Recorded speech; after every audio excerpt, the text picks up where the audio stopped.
जय श्रीराम, जय श्रीकृष्ण आणि मी वर्षा. आज मी तुमच्यासाठी एक मराठी कथा घेऊन आलेली आहे.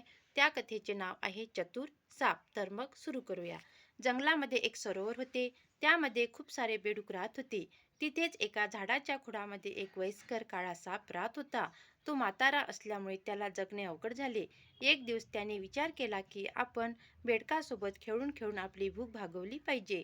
दुसऱ्या दिवशी साप उदास होऊन नदीच्या काठावर जाऊन बसला. बेडकाच्या राजाने त्याला जाऊन विचारले, काय गोष्ट आहे नागराज, आपण उदास का आहात? बेडूक राजा, मी तुला काय माझे दुःख सांगू? मी जर खरे बोललो तर तुझा विश्वास सुद्धा बसणार नाही. एका वेळेस एका विद्वानाच्या मुलाची हत्या माझ्याकडून झाली होती आणि त्यामुळे त्याने शाप दिला की तुझ्या पाठीवरती बेडूक बसतील. बेडूक राजाने सापाची व्यथा ऐकली व शांत बसला.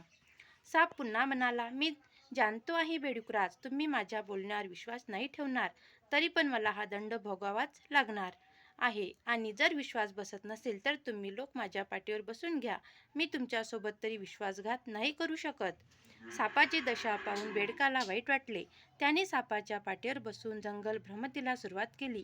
सगळे प्राणी आश्चर्याने त्याच्याकडे पाहत होते. दुसऱ्या दिवशी पुन्हा साप तिथेच आला आणि बेडूक राजाला घेऊन चालू लागला. दुसऱ्या दिवशी पुन्हा साप तिथेच आला आणि बेडूक राजाला घेऊन चालू लागला. पण तो खूप हळू चालत होता. तेव्हा बेडकाने विचारले, काय झाले? काय करू राजा? 2 दिवसापासून उपाशी आहे. पूर्ण दिवस तुझ्या सेवेमध्येच निघून जातो. नागराज, तुम्ही चिंता नका करू. दररोज आमच्यातील एक बेडूक तुम्ही खात चला. असे करत करत साप आता आनंदाने जगू लागला व शेवटी त्याने त्या बेडकाच्या राजालाही खाऊन टाकले. यामुळेच म्हणतात, शत्रूच्या कोणत्याही बहाण्यावर विश्वास ठेवू नका. शत्रू हा शत्रूच असतो.